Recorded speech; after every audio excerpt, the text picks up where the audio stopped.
dibebaskannya bangsa Israel berkat dekret Kores Agung, dan kemudian bagaimana Bait Suci dibangun kembali atas dekret itu ternyata dibuktikan oleh penemuan silinder Kores Agung, meskipun itu baru dibaca, diteliti, ditemukan tahun 1879. Nah, saudara-saudara, kita bisa melihat periodisasi raja-raja Persia pasca Kores Agung. Kita bisa melihat bahwa Raja Kores ini menaklukkan Babel yang waktu itu diperintah oleh Raja Nebunaid, yang dalam bahasa Yunani disebut Nebunidus, dan putranya yang bernama Belsasar. Dan Belsasar itu sosok yang diceritakan dalam kitab Daniel, dan ungkapan yang terkenal misalnya dalam kaitan dengan narasi itu, mene tekel urfarsin. Sebab aku menyertai engkau. Janganlah bimbang, sebab aku ini Allahmu. Aku akan meneguhkan, bahkan akan menolong engkau. Aku akan memegang engkau dengan tangan kananku yang membawa kemenangan. Edukasi rohani. Bebasan orang-orang Israel dari perbudakan atau dari tawanan Babel itu isapan jempol belaka, tetapi benar-benar fakta sejarah. Dan kalau tahun-tahun dalam kehidupan bangsa Israel, khususnya suku Yehuda dan kerajaan Yehuda di Yerusalem itu ditawan, kemudian dibebaskan kembali tahun 539 berkat keputusan Kores Agung itu. Sekarang kita telah melihat sendiri bagaimana dokumen yang ditulis sendiri oleh Raja Kores Agung, yang selama itu mungkin hanya dipahami sebagai kisah Alkitab, tetapi sekarang bahkan kekuatan besarnya itu telah mengilhami sejarah dunia, sampai munculnya piagam hak-hak asasi manusia di zaman modern. Jadi nanti kita akan melihat apa korelasi dari dekret Kores Agung yang diurapi oleh Tuhan ini sesuai dengan Yesaya pasal 45 ayat 1 dan seterusnya. Itu korelasinya dalam kebebasan beragama atau deklarasi HAM, khususnya tentang kebebasan beragama, mulai munculnya Magna Carta, Bill of Rights, sampai Universal Declaration of Human Rights tahun 1948. Dan itu ternyata diilhami oleh karya besar Kores Agung ini. Nah, bagaimana korelasinya dan bagaimana sejarahnya naskah ini dikenal, sekalipun dulu dalam bentuk putusannya langsung belum ditemukan, baru tahun 1890-an ditemukan, tetapi lewat karya-karya kuno yang lain, Kores Agung itu adalah sosok yang menginspirasi. Dan ternyata inspirasi Kores Agung itu dibaca dalam setiap abad sampai di zaman modern, ketika Amerika, ya, munculnya negara Amerika itu, kemudian munculnya Declaration of Independence of America secara khusus dari Thomas Jefferson. Itu ternyata dia membaca Kores Agung, khususnya tentang kebebasan beragama, yang kemudian melahirkan konsep unity in diversity. Dan itu menjadi rujukan dari masyarakat modern. Nah, saudara-saudara, apa yang tercatat dalam dekret Kores Agung itu, intinya adalah, khususnya baris ke-32, silinder Kores Agung itu, bahwa para dewa yang tinggal di dalamnya dan membuat tempat perlindungan yang tetap bagi mereka. Saya mengumpulkan semua penduduk dari kalangan mereka dan mengembalikan mereka ke pemukiman mereka. Bahkan dalam baris yang lain dikatakan, dan mengizinkan mereka untuk membangun bait suci bagi sembahan mereka. Dan ini terkait dengan apa yang terjadi di dalam pasca pembuangan Babel, itu pembangunan kembali bait suci di Yerusalem, seperti disebutkan dalam kitab Esra pasal 1 ayat 2. Nah, jadi artinya bahwa dibebaskannya bangsa Israel berkat dekret Kores Agung, dan kemudian bagaimana bait suci dibangun kembali atas dekret itu ternyata dibuktikan oleh penemuan silinder Kores Agung, meskipun itu baru dibaca, diteliti, ditemukan tahun 1879. Nah, saudara-saudara, kita bisa melihat periodisasi raja-raja Persia pasca Kores Agung. Kita bisa melihat bahwa Raja Kores ini menaklukkan Babel yang waktu itu diperintah oleh Raja Nebunait, yang dalam bahasa Yunani disebut Nebunidus, dan putranya yang bernama Belsasar. Dan Belsasar itu sosok yang diceritakan dalam kitab Daniel, dan ungkapan yang terkenal misalnya dalam kaitan dengan narasi itu, mene tekel urfarsin, dan seterusnya. Tetapi itu nanti kita bahas secara khusus ketika kita membahas kitab Nabi Daniel. Nah, Kores Agung ini berkuasa antara tahun 559 sampai 530 sebelum Masehi. Itu peristiwanya adalah kembali dari pembuangan Babel, dan pada saat itulah akhir dari kehidupan Daniel, seperti disebutkan dalam Daniel pasal 10 ayat 1. Kemudian digantikan oleh putranya yang bernama Kambises tahun 530 sampai tahun 522. Rujukan dalam kitab suci tidak berhubungan, tetapi dia disebutkan dalam karya-karya besar yang lain, misalnya Herodotus, sejarawan yang menulis tahun 430 dalam bukunya Sejarah-Sejarah. Lalu Darius pertama itu tahun 522 sampai tahun 486. Bait suci dibangun kembali. Dan itu pada masanya kalau kronologi Alkitab Hagai dan Zakaria. Ini bisa kita baca dari misalnya dalam kitab Esra pasal 4 ayat 5, 24 ayat 5 dan seterusnya.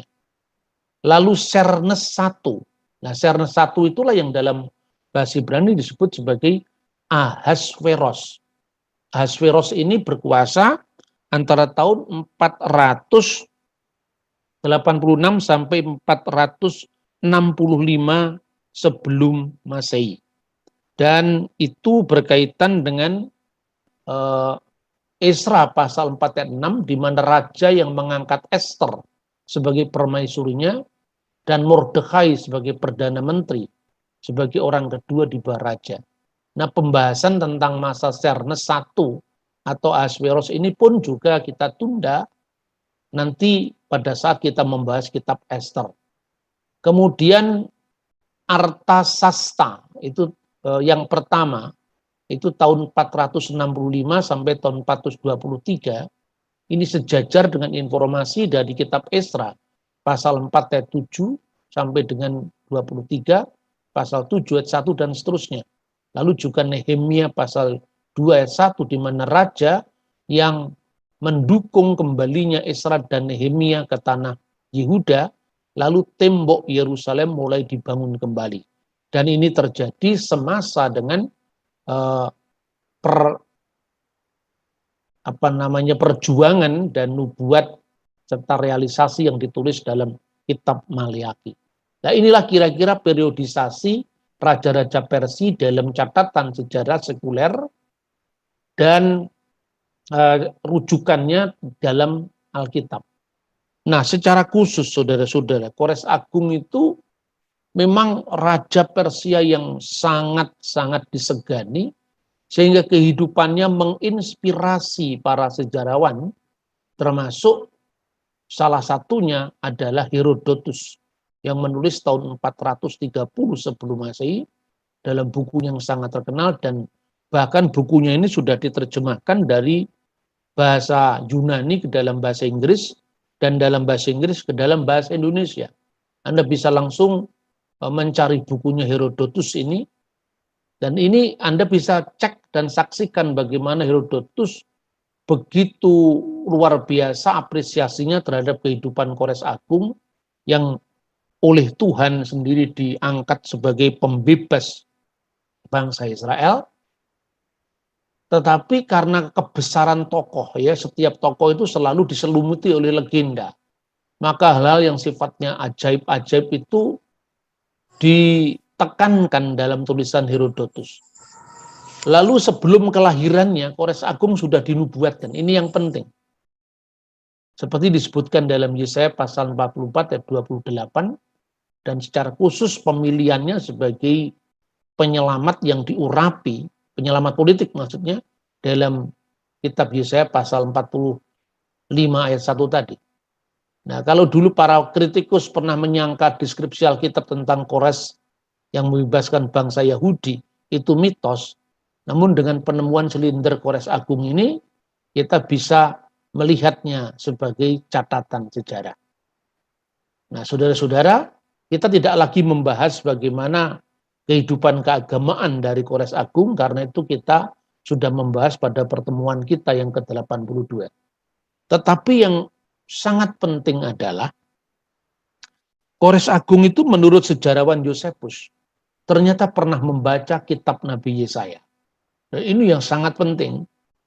Biasanya kalau kita membaca Alkitab itu kan sebagai buku yang seolah-olah terpisah dari kehidupan sejarah pada umumnya.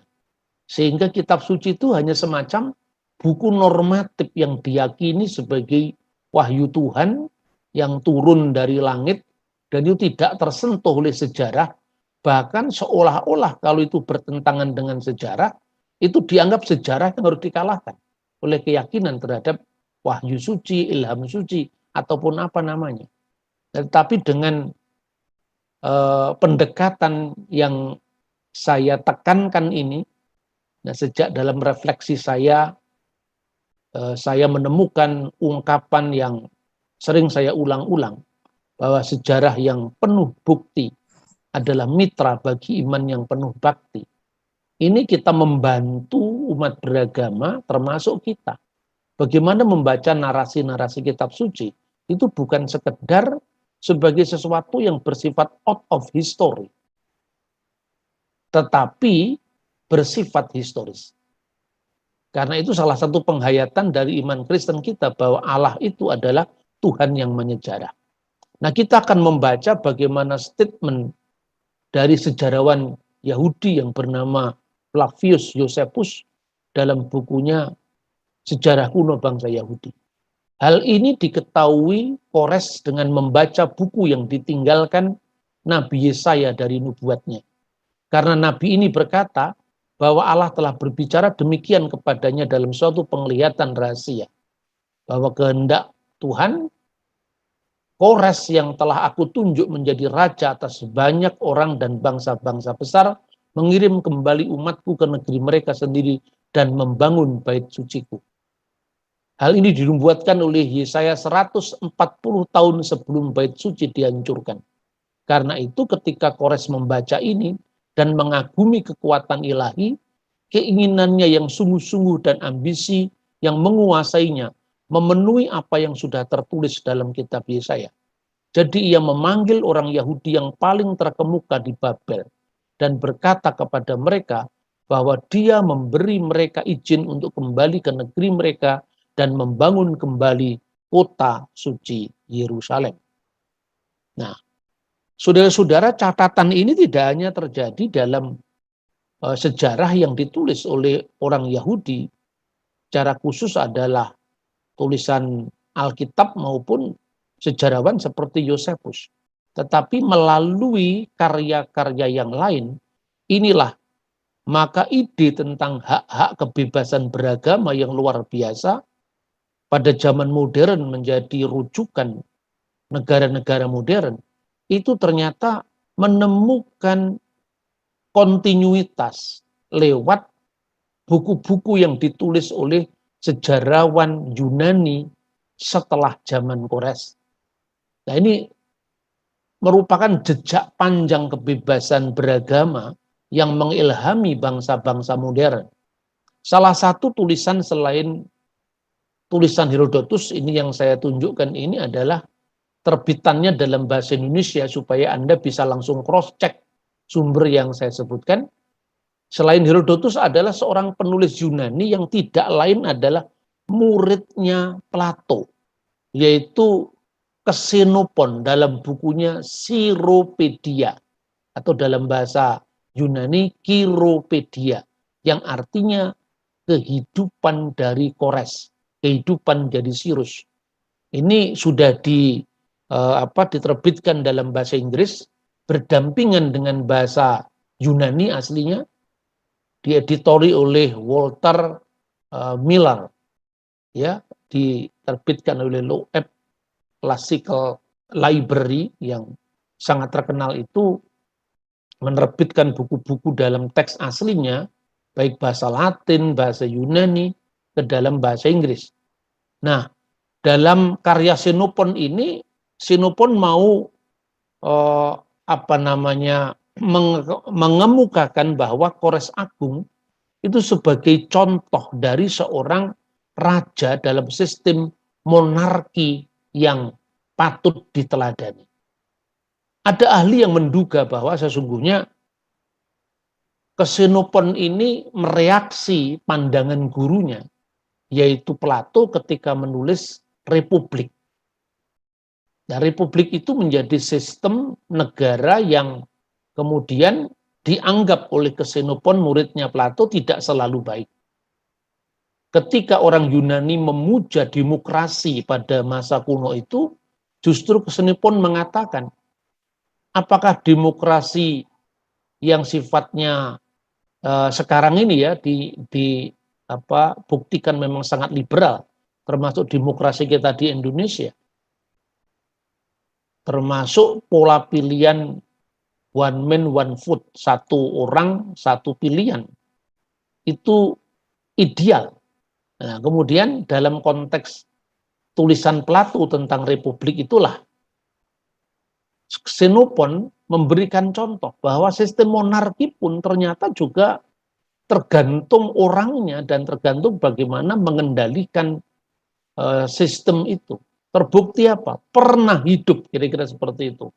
Tokoh besar, raja besar yang mempersatukan bukan hanya negerinya sendiri, bangsanya sendiri, tapi bangsa-bangsa lain yang rela tunduk taat terhadap perintahnya. Dan karena apa? Kira-kira yang dicatat oleh Xenopon itu, Kores Agung patut diteladani karena dia mendengar suara rakyat. Atau istilah yang diperkenalkan oleh Bung Karno itu adalah ampera, amanat penderitaan rakyat. Kemudian langkah-langkah kebijakan politiknya itu anti segala macam diskriminasi dan juga eksploitasi. Yang pertama, dia menekankan kesetaraan manusia, kesetaraan bangsa-bangsa. Karena itu tidak boleh ada eksploitasi delom parlom, kira-kira seperti itu. Tidak boleh ada eksploitasi manusia atas manusia yang lain. Tidak boleh ada eksploitasi de nation par nation. Tidak boleh ada eksploitasi satu bangsa atas bangsa yang lain. Maka dengan demikian, apa yang dilakukan Kores Agung itu menjadi sebuah contoh ideal bagi kehidupan demokrasi, termasuk kebebasan beragama. Inilah yang mengilhami Thomas Jefferson, karena suatu saat Thomas Jefferson itu membaca tekun bukunya Xenopon itu, bahkan ditemukan dalam rak perpustakaannya 2 buku yang bisa dibuktikan ternyata itu adalah Xenopon. Dan dari buku inilah maka Thomas Jefferson, bapak bangsa Amerika itu, kemudian menemukan benang merah pemikirannya yang dikenal dengan Declaration of Independence of America. Salah satu dari deklarasi kemerdekaan Amerika yang pada waktu itu seolah-olah membelah dunia dalam 2 blok. Yang pertama adalah blok barat, Declaration of Independence of America yang mewakilinya, dan kedua adalah blok timur, yaitu blok komunis dengan bukunya Karl Marx dan Friedrich Engels, yaitu Manifesto Komunis. Dan dalam konteks perang dingin seperti inilah, kita juga punya kebanggaan terhadap tokoh Soekarno yang dengan kekuatannya terhadap gagasan Pancasila itu atau Pancasila Cita itu, maka menempatkan Pancasila sebagai higher of tracking, pengangkatan ke taraf yang lebih tinggi dari Declaration of Independence of America dan Manifesto Komunis. Sehingga Pancasila, kata Bung Karno, itu merupakan penyempurnaan, sublimasi, pengangkatan ke taraf yang lebih tinggi dari dua ideologi yang membelah dunia ini.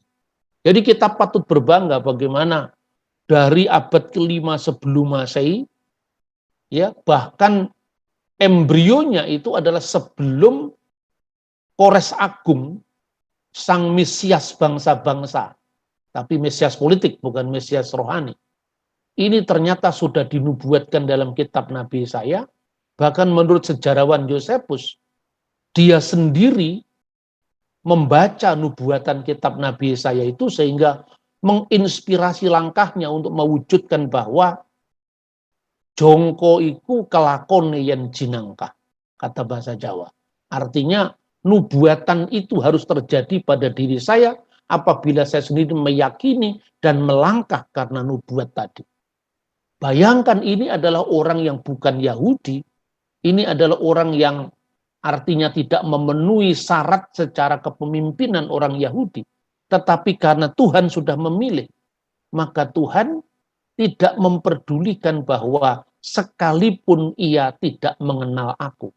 Tapi sebagai pemimpin politik karena kejujurannya, karena gagasan-gagasan besarnya, karena ide-ide cemerlangnya, dan konsistensi sikapnya terhadap ideologi yang dipertahankannya, maka Tuhan telah memilih Kores Agung seperti yang dicatat dalam kitab Nabi Yesaya pasal 45 ayat 1 dan seterusnya.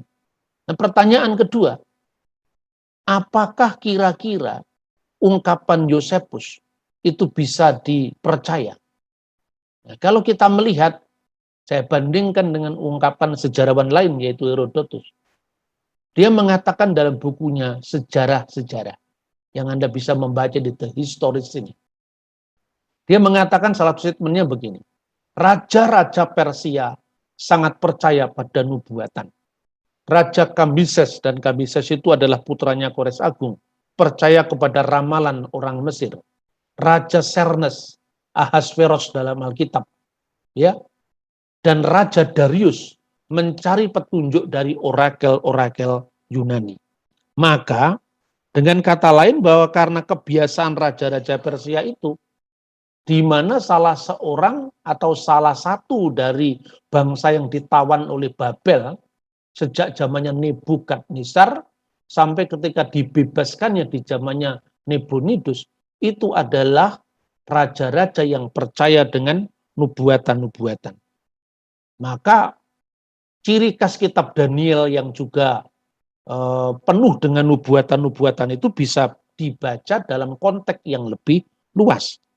Jadi Ahasveros itu yang nanti kita bahas itu sebetulnya Sernes I. Dan itu istilah Yunani yang sebetulnya diambil dari bahasa Persia kuno, yaitu bahasa Iran kalau sekarang ini, tapi Iran kuno itu berasal dari kata kesayaresa. Dan kesayaresa yang menjadi Sernes itu diterjemahkan dalam bahasa Ibrani Ahasveros, yang artinya kesaya itu yang berkuasa, sedangkan resa itu adalah pahlawan yang pahlawan. Maka kesaya resa adalah pahlawan yang berkuasa. Maka ciri-ciri nubuat itu sangat jelas sekali. Dan apabila sejarawan Josephus menulis bahwa ternyata Kores Agung membaca kitab Nabi Yesaya, itu sangat-sangat masuk akal karena terbukti sejarawan yang lain juga membahas bagaimana putranya Kores Agung Kambises percaya dengan nubuatan-nubuatan orang Mesir, dan itu juga terkenal dalam Alkitab sejak misalnya zaman Nabi Yusuf. kira-kira tahun 1700 sebelum Masehi, dan juga Raja Ahasveros yang sangat terkenal dalam kitab suci, khususnya kitab Ester, dan juga Raja Darius yang disebutkan dalam kitab Nabi Daniel. Sehingga dengan demikian saya ulangi lagi bahwa sosok Kores Agung itu menjadi perbandingan dengan gagasan idealnya Plato tentang republik.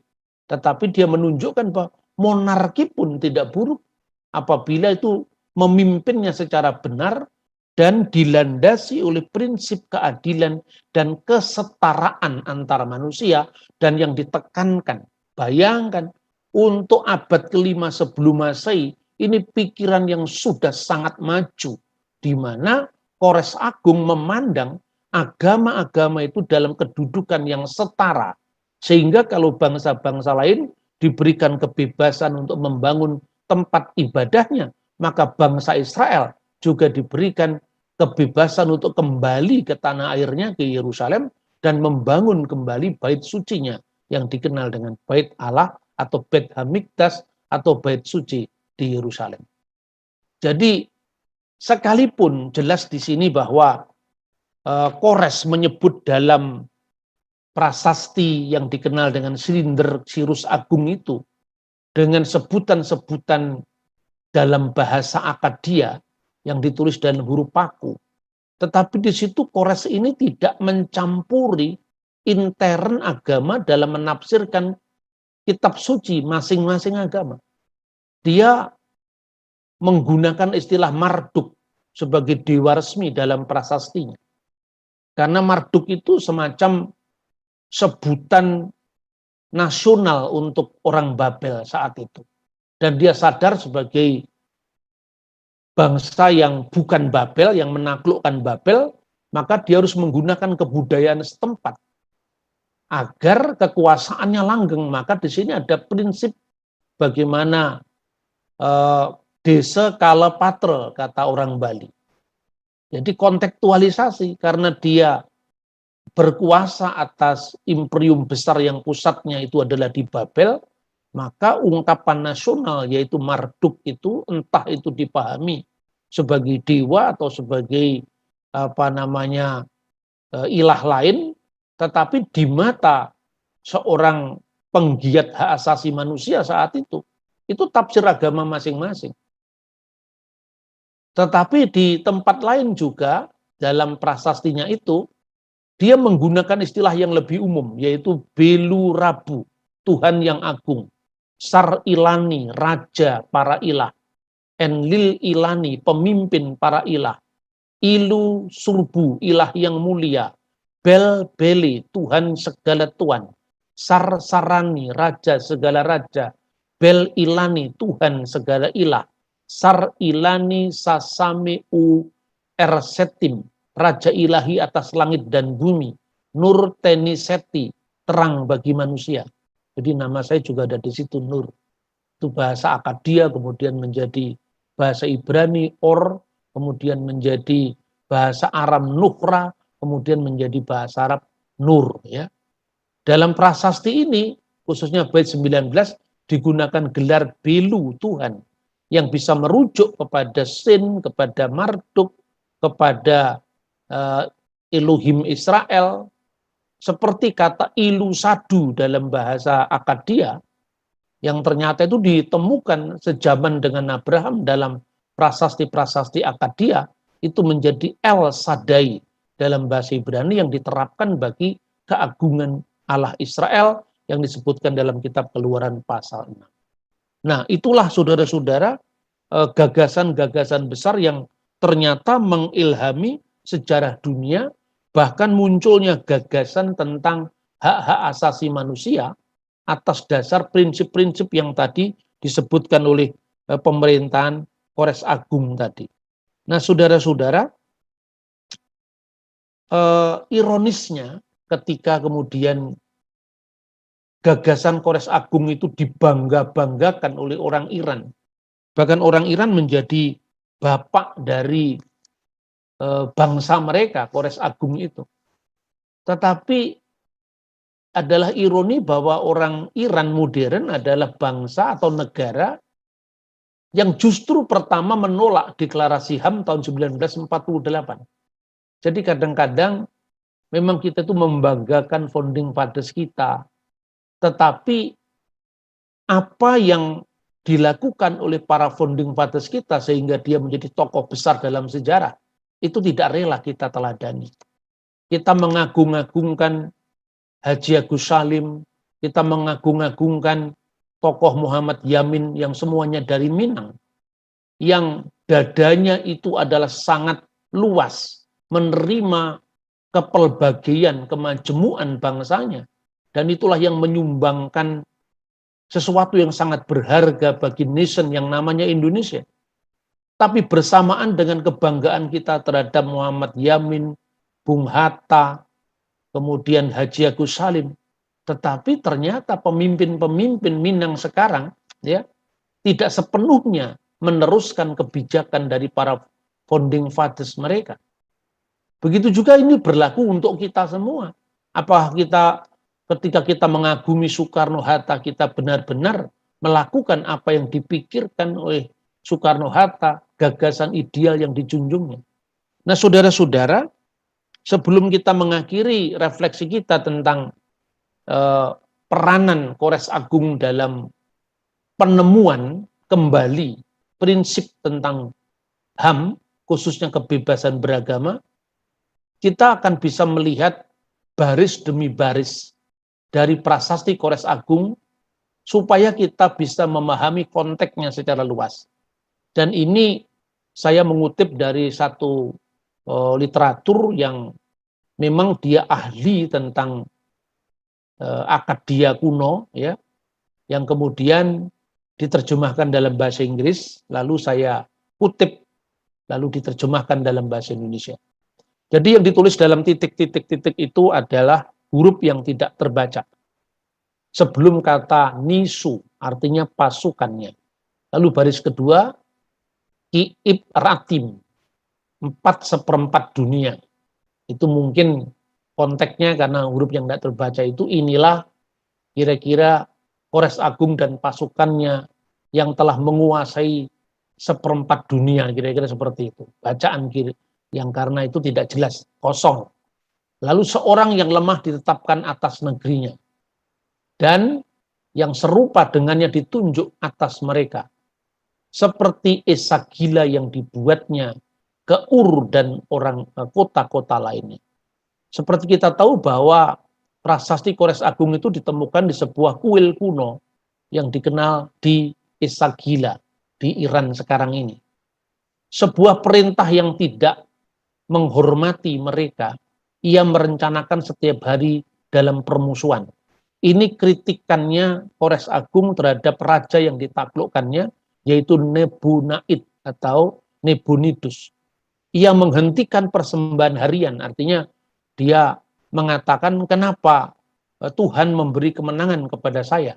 Karena Tuhan ingin menghentikan perbuatan Nebunidus yang tidak layak, yang telah menganiaya umat dari agama setempat yang ditaklukkannya. Jadi kira-kira konteksnya seperti Nebunidus itu mengagungkan penyembahan terhadap Sin atau dewa bulan. Lalu menggeser kedudukan Marduk sebagai ilah nasional yang menjadi pemersatu dari bangsa Babel saat itu.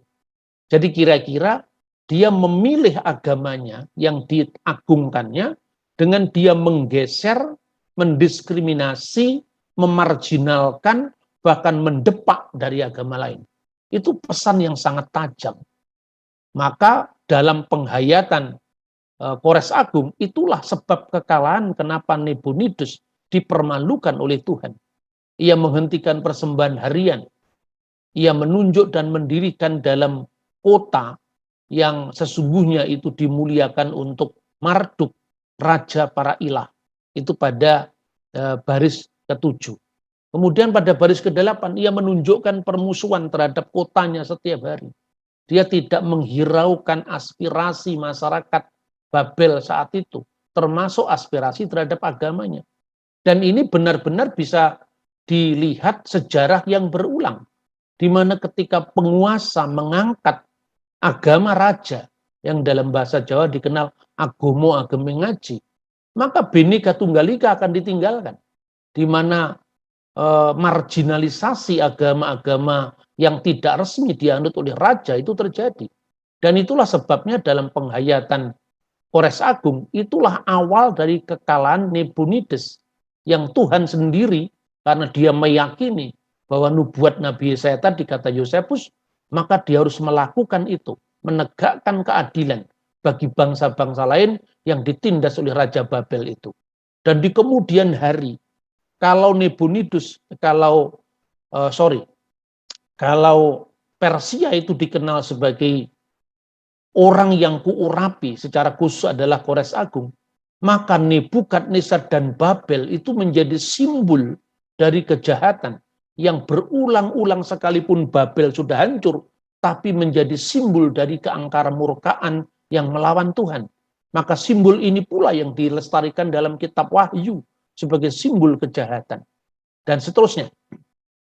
Lalu ia membawa mereka, orang-orangnya, semua kepada kehancuran melalui pembukaan perbudakan tanpa istirahat, artinya tanpa kenal yang diperbudak itu lelah. Dan itu menunjukkan bahwa perlawanan dari Kores Agung terhadap eksploitasi manusia atas manusia lain. Karena keluhan mereka itu, rakyat Babel maksudnya, para ilah menjadi sangat marah dan meninggalkan tanah mereka. Para ilah yang berdiam di rumah mereka meninggalkan rumah mereka.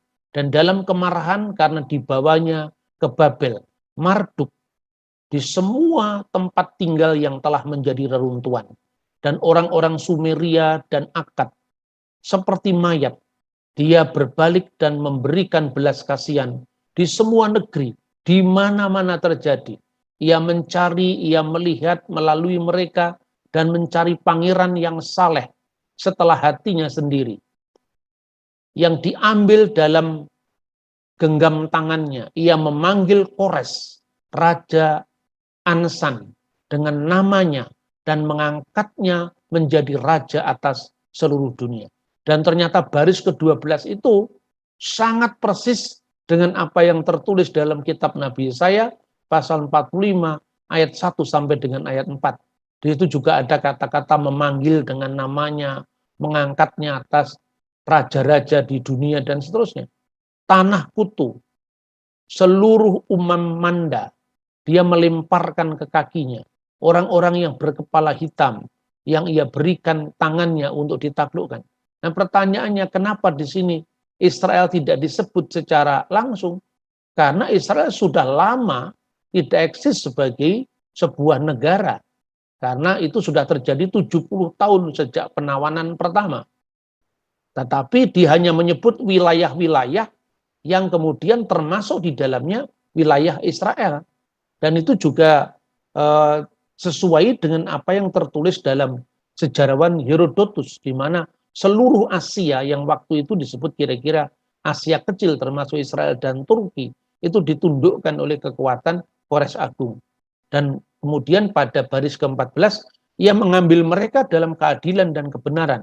Marduk Tuan Agung tampak gembira dan kepedulian terhadap rakyatnya, pada perbuatan salehnya dan hatinya yang lurus. Ke kotanya Babel, ia menyuruhnya pergi, membuatnya mengambil jalan ke Babel. Dan pada baris ke-16, pasukannya yang banyak dalam jumlah yang tidak diketahui, artinya tidak terhitung, seperti air sungai berbaris senjata di sisinya. Tanpa pertempuran dan konflik dia mengizinkannya memasuki Babel. Dan ini juga tercatat dalam kitab suci, bahasa yang mirip sekali dengan dekrit ini. Dia menyelamatkan kotanya, Babel, dari malapetaka Nebunaid, disebut nama raja yang ditaklukkan. Nabonidus, raja yang tidak takut padanya, kepada Tuhan, ia menyerahkan ke dalam tangannya, maksudnya tangan Raja Kores. Semua orang Sumeria, Babel, Akkad, dan para pangeran dan gubernur sujud di hadapannya dan mencium kakinya. Mereka bersukacita dan atas kedaulatannya dan wajah mereka berseri-seri. Tuhan, nah ini prinsip umum yang ditulis dalam dekretnya Kores Agung sendiri, yang dengan kekuatannya menghidupkan orang mati, yang di tengah kehancuran dan cedera telah melindungi, dengan gembira mereka memuji dan memuliakan namanya. Jadi di sini Kores Agung itu sendiri tidak spesifik menyebut sembahan siapa, tapi konsep umum bahwa Tuhan yang dengan kekuatannya menghidupkan orang mati, yang disebut sebagai Tuhan yang maha besar, yaitu sebagai Belu Rabu. Saya, tegasnya, Kores, Raja Dunia, Raja Besar, Raja yang berkuasa, Raja Babel, Raja Sumeria, dan Akad, Raja dari 4 penjuru dunia. Putra Kambises, Raja Besar, Raja Kota Ansan, cucu Kores, Raja Besar, Raja Kota Ansan, cicit dari Teispes, Raja Besar, Raja Kota Ansan, benih abadi bangsawan, pemerintahnya dicintai oleh Bel dan Nabu. Nah, ini sebutan nama-nama dewa yang sesuai dengan kelompok agama yang menyembahnya. Yang dalam administrasinya mereka bersuka cita dalam hati mereka ketika saya membuka pintu kemenangan saya di Babel. Banyak pasukan saya berbaris dengan damai ke Babel. Di seluruh Sumer dan Akad saya tidak mengizinkan musuh untuk masuk. Banyak pasukan saya berbaris dengan damai di seluruh Sumeria, Akad, dan seterusnya. Keperluan Babel dan semua kotanya dengan senang hati saya tangani. Raja Babel yang telah kusingkirkan, kok yang memalukan dari mereka tempat tinggal mereka, yang telah jatuh saya pulihkan. Jadi mengadakan rekonsiliasi dan reformasi, pembangunan kembali. Aku membersihkan reruntuhan mereka. Marduk Tuan Agung bersuka cita dalam perbuatan saleh saya, dan dengan murah hati memberkatiku. Sirus Raja yang menyembah dia, atau Kores Agung, Kambises putra saya sendiri, dan semua pasukan saya.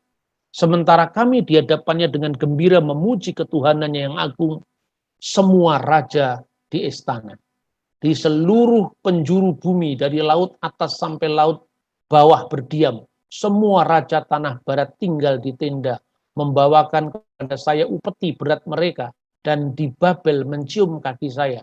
Dari Asyur ke Susa, Agide, Esnunak, Zamban, Meturnu, Deri dari wilayah Tanah Kutu, kota-kota di sisi lain Tigris yang situsnya ada pondasi kuno. Para dewa, artinya agama-agama yang dianut saat itu, yang bersemayam di dalamnya, aku membawa kembali ke tempat mereka dan menyebabkan mereka berdiam di tempat tinggal untuk selamanya. Jadi ini terkait dengan pembebasan bangsa-bangsa itu, lalu kembali ke tempat kediaman mereka, termasuk bangsa Israel. Dan inilah Sumeria dan ilah-ilah Sumeria dan Akad yang telah dibawa oleh Nebukadnezar dan membuat marah penguasa para ilah ke Babel atas perintah Marduk penguasa agung. Saya yang menyebabkan mereka untuk mengambil tempat tinggal mereka di tempat tinggal yang menyenangkan hati. Semoga semua ilah yang saya bawa ke kota-kota mereka memohon setiap hari di depan Bel dan Nab untuk umur panjang bagi saya, dan semoga mereka mengucapkan kata-kata yang ramah untuk saya dan berkata kepada Marduk tuanku, semoga Kores raja yang memujamu, Kambises putranya, milik mereka, aku mengizinkan mereka untuk tinggal di dalam damai. Nah, saudara-saudara, mungkin ketika Anda membaca banyak kata dewa, kata ilah, bukankah berarti Kores Agung itu bukan seorang yang menyembah Allah Israel? Ya, betul. Makanya dalam Alkitab dikatakan sekalipun ia tidak mengenalku, tetapi karena toleransinya yang memberikan ruang yang sama pada agama-agama yang ada dalam wilayah kekuasaannya, itu menginspirasi ya penyelenggaraan pengelolaan negara modern yang prinsipnya kita teruskan sekarang ini. Justru oleh karena itu, kalau dibandingkan ini kejadian 2600 tahun yang lalu, kita kira abad ke-5 sebelum Masehi. Sudah semaju ini pola pikirnya, terlepas dari kriteria teologis yang diakui sendiri oleh firman Tuhan dalam kitab Nabi Yesaya, sekalipun ia tidak mengenal aku. Tetapi Tuhan berkenan memilihnya sebagai pemimpin yang ideal. Tetapi bandingkan sekarang, jangan ada sedikit pun virus-virus kadrun, virus-virus intoleransi yang menghinggapi setiap pemimpin bangsa ini. Karena itu akan memutar mundur jarum sejarah untuk kembali kepada masa-masa Babel, masa-masa intoleran, masa-masa jahiliyah yang kemudian oleh Tuhan diangkat, disempurnakan dengan memunculkan sosoknya seperti Kores Agung. Kemudian catatan terakhir, justru bangsa Iran modern yang dengan bangga menganggap Kores Agung sebagai bapak bangsa mereka, kenapa tidak bisa meneladani? Kenapa bangsa Iran tahun 1948 justru salah satu negara selain Arab Saudi yang menolak deklarasi HAM, khususnya tentang kebebasan beragama, karena di dalam pasal 18 deklarasi HAM itu menyebutkan bahwa kebebasan beragama berarti kebebasan untuk beragama, menjalankan agama dan keyakinan, dan berpindah agama atau keyakinan. Jadi termasuk pindah agama itu hal yang sesungguhnya mengikuti pilihan bebas manusia atau hak asasi manusia. Bahkan hak yang paling asasi. Ketika saya lahir sebagai orang Jawa, saya tidak bisa memilih. Saya tidak mau jadi orang Jawa, saya mau jadi orang Tionghoa, tidak bisa. Tetapi justru kebebasan beragama itu lebih asasi. Karena kebebasan memilih jalan hidup itu adalah kebebasan yang dijamin oleh Tuhan. Jadi orang-orang beragama justru sekarang mestinya malu dengan Kores Agung. Mungkin kita hanya bisa mengatakan biarkanlah lalang itu tumbuh bersama gandum sampai waktu menuai dalam kitab Injil. Dan itu adalah jelas bahwa itu merujuk kepada pilihan bebas orang untuk memilih jalan dan beragama. Atau la ikraha fiddin, tidak ada paksaan dalam agama. Tetapi pada pihak lain mengkriminalisasi orang yang murtad. Karena kriteria murtad itu kan kriteria agama tertentu. Dan di ruang publik itu tidak berlaku. Tapi di pihak lain ketika orang mengkriminalisasikan murtad seperti di negara-negara Arab tertentu. Tapi di pihak lain orang yang mu'alaf dieksploitasi besar-besaran. Inilah panggung sejarah primitif masa dulu yang dipentaskan ulang di zaman modern bahkan postmodern ini. Maka malulah kita pada Kores Agung.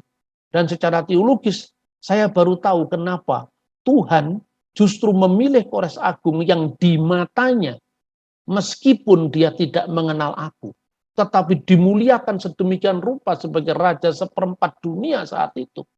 Dan bahkan namanya mengilhami tokoh-tokoh besar, bahkan dokumen-dokumen besar, bahkan pendiri negara Amerika sekarang ini, yaitu Thomas Jefferson. Maka melalui refleksi sejarah ini, kiranya kita bisa melihat bahwa kebebasan beragama itu adalah kebebasan yang paling asasi, dan itu ada di ruang privat, di forum internum. Boleh-boleh saja orang mengatakan bahwa siapa yang menukar agamanya dia harus dibunuh. Itu dalam ruang privat. Ya, karena salah satu alasan penolakan deklarasi HAM itu saya kira orang Iran membaca sebuah hadis dari Nabi Muhammad yang berbunyi man badala dinahu faktuluh. Saya sendiri pernah bertanya ini kepada Gus Dur pada waktu beliau menjadi presiden. Itu dalam rangka ketika saya menulis buku Religi dan Religiositas Bung Karno. Karena Gus Dur itu orang yang terbuka, maka saya berani menanyakan ini. Bagaimana dengan dalil ini, Gus? Lalu dia mengatakan, lah itu kan konteksnya apa? Konteksnya ketika waktu itu negara Islam itu banyak orang yang bergabung yang berasal dari agama-agama lain. Nah, orang-orang yang bergabung ini kata Gus Dur, kemudian setelah agenda pribadinya, syahwat politiknya tidak kesampaian, lalu dia balik kepada agama semula, lalu menjual informasi negara Islam itu. Ini kata Gus Dur. Nah, kalau yang seperti ini bisa dilakukan, tentu berarti dalil ini harus ditarik ke ruang privat, tidak bisa dijadikan ke ruang publik. Kenapa? Menukar agama itu bukan urusan negara, itu urusan pribadi. Tapi persoalannya, berapa banyak orang atau persentase orang yang memahami teks keagamaan seperti pemahaman Gus Dur, itu yang menjadi masalah. Nah, makanya ketika kalau Anda mencermati piagam HAM yang dikritik itu pada tahun 1999, kan muncul yang namanya Cairo Declaration of Human Rights, seolah-olah sebagai reaksi dari The Universal Declaration of Human Rights. Di situ muter-muter itu banyak sekali ayat-ayat di dalam kitab suci yang mengatakan tidak ada paksaan dalam agama, muter-muter, tapi tidak ada yang eksplisit mengatakan bahwa kebebasan beragama, kebebasan melaksanakan ajaran agama, beribadah menurut keyakinan agama, bahkan berpindah agama. Karena itu dianggap tidak islami dalam konteks ukuran orang-orang yang menolak ini. Karena pemahamannya tidak satu seperti itu. Ada petafsirannya menjadi banyak sekali. Nah, kita diingatkan kembali dengan apa yang telah menginspirasi negara-negara modern ketika Kores Agung melalui tulisan dari seorang penulis Yunani muridnya Plato, yaitu Xenophon, menjadikan model ideal bagi penyelenggaraan negara khususnya di zaman modern. Ini menjadi satu yang menegur, mengingatkan kita, ya, di satu pihak bahwa kita ini hidup di alam posmo, tetapi justru mental kita adalah mental primitif kepada klasifikasi kafir atau tidak kafir, halal atau haram yang semuanya dilihat hanya hitam putih, tanpa bertanya kafir menurut siapa, dari ukuran agama apa, halal menurut halalnya siapa, haram menurut haramnya siapa. Karena sapi itu adalah haram bagi orang Hindu, tetapi halal bagi Islam. Sebaliknya babi itu adalah binatang korban bagi masyarakat Tionghoa, masyarakat Papua, agama-agama suku di Papua. Tetapi tidak boleh jadi korban bagi orang Yahudi. Sebaliknya unta itu adalah korban bagi bangsa Arab. Bahkan di masa modern ini pun banyak orang-orang Arab yang mempraktekkan untuk minum air kencing unta. Tetapi lupa bahwa Taurat melarang unta. Jadi jangan mengaku kita setia pada Taurat. Kalau ukurannya Anda masih memakan daging unta, daging kelinci, cumi-cumi, karena itu low kosher. Jadi kalau agama sampai masuk ke ruang publik, ini menyibukkan kita semua. Kita tidak sempat mengurus negara, tapi kita mengurusi halal haramnya agama kita. Semoga Indonesia dijauhkan dari mental primitif seperti ini, secara khusus menjelang gawe besar bangsa kita tahun 2024. Karena itu pesan saya, jangan sedikit pun Anda kompromi dengan para penjual agama. Jangan kita sedikit pun melupakan rekam jejak seorang tokoh yang pernah menjual politik identitas demi kekuasaan. Anda dan saya, lebih-lebih yang seorang pendeta, di depan Anda adalah pertanggungjawaban di mata Tuhan dan sesama. Bukan sekedar nasibmu, bukan sekedar tebal kantongmu, bukan sekedar gerejamu, tapi masa depan bangsa ini, termasuk masa depan gereja, di dalamnya ada di tangan kita. Semoga Tuhan memberikan pikiran waras pada setiap tokoh agama untuk tidak menjual politik identitas, untuk tidak menjual agama sebagai komoditi politik yang menyeramkan masa depan bangsa kita. Pancasila tetap jaya, NKRI harga mati, dan tidak ada NKRI kalau tidak didasarkan atas Pancasila. Semoga Tuhan Bapa Surgawi dalam Yesus Kristus menjaga bangsa kita ini dari segala malapetaka ideologis yang mungkin apabila kita tidak awas akan 2 terjadi. Tawarikh pasal 7. Api turun dari langit, nyanyian syukur. Setelah Salomo mengakhiri doanya, api pun turun dari langit memakan habis korban bakaran dan korban-korban sembelihan itu, dan kemuliaan Tuhan memenuhi rumah itu. Para imam tidak dapat memasuki rumah Tuhan itu, karena kemuliaan Tuhan memenuhi rumah Tuhan. Ketika segenap orang Israel melihat api itu turun, dan kemuliaan Tuhan meliputi rumah itu, berlututlah mereka di atas lantai, dengan muka mereka sampai ke tanah, lalu sujud menyembah dan menyanyikan syukur bagi Tuhan, sebab Ia baik, bahwasanya untuk selama-lamanya kasih setianya. Korban pentahbisan dan perayaan.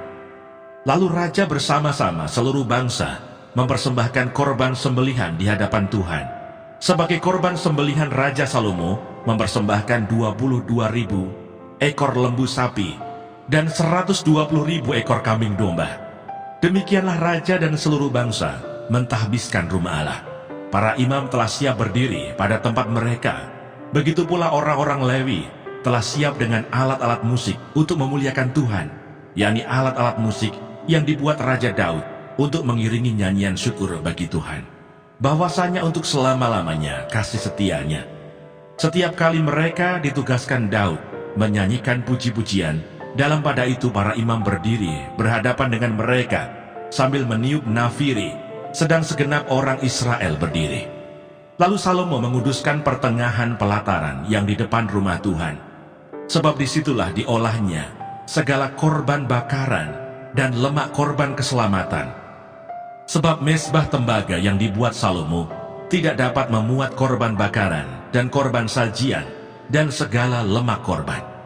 Dan pada waktu itu juga Salomo mengadakan perayaan Pondok Daun selama 7 hari bersama-sama dengan seluruh Israel, suatu jemaah yang amat besar dari jalan masuk ke Hamat sampai ke sungai Mesir.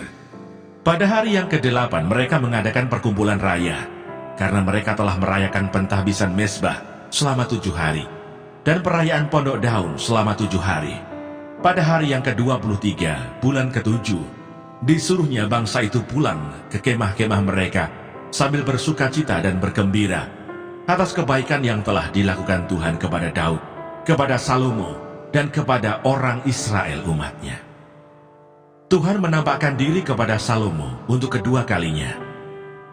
Demikianlah Salomo menyelesaikan rumah Tuhan dan istana raja, dan berhasil melaksanakan dalam rumah Tuhan dan dalam istananya segala sesuatu yang timbul dalam hatinya. Kemudian Tuhan menampakkan diri kepada Salomo pada malam hari dan berfirman kepadanya, "Telah kudengar doamu dan telah kupilih tempat ini bagiku sebagai rumah persembahan. Bila mana aku menutup langit sehingga tidak ada hujan, dan bila mana aku menyuruh belalang memakan habis hasil bumi, dan bila mana aku melepaskan penyakit sampar di antara umatku, dan umatku yang atasnya namaku disebut merendahkan diri, berdoa, dan mencari wajahku, lalu berbalik dari jalan-jalannya yang jahat, maka aku akan mendengar dari surga dan mengampuni dosa mereka, serta memulihkan negeri mereka. Sekarang mataku terbuka dan telingaku menaruh perhatian kepada doa dari tempat ini. Sekarang telah kupilih dan kukuduskan rumah ini, supaya namaku tinggal di situ untuk selama-lamanya. Maka mataku dan hatiku akan ada di situ sepanjang masa.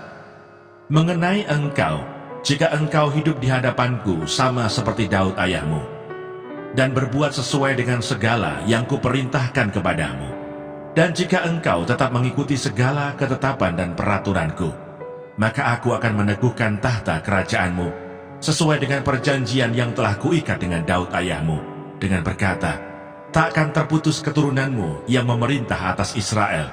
Tetapi jika kamu ini berbalik dan meninggalkan segala ketetapan dan perintahku yang telah kuberikan kepadamu, dan pergi beribadah kepada Allah lain, dan sujud menyembah kepadanya, maka aku akan mencabut kamu dari tanahku yang telah kuberikan kepadamu, Dan rumah ini yang telah kukuduskan bagi namaku, akan kubuang dari hadapanku, dan akan kujadikan kiasan dan sindiran di antara segala bangsa.